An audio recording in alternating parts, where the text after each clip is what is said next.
Hi, Professor. This is our assignment 0. I'm going to show you how it works. So, this is a class which has two different methods to get the maximum of a list of integer.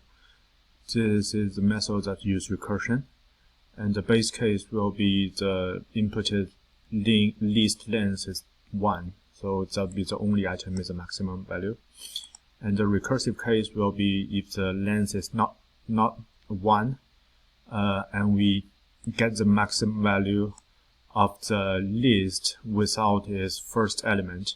And if that maximum value is larger than the current value of the first element, then the first element will be the max. Here is how recursion works. And how iteration works is we iterate from the first element of it until its last, and we maintain a max value, tracking the max when we do the iteration.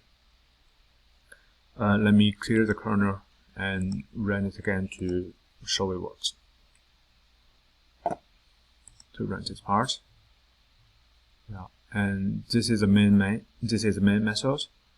The main method reads from a CSV file you provided in Canvas, reading this file, and put this file into this class that I created, and we use the previously explained two methods to get the maximum value.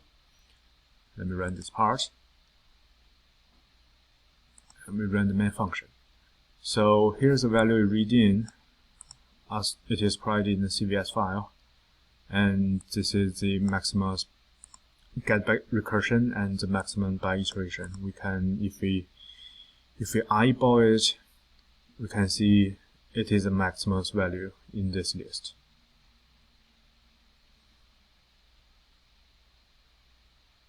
Yeah, that's it. Thank you. It is here, the maximum value.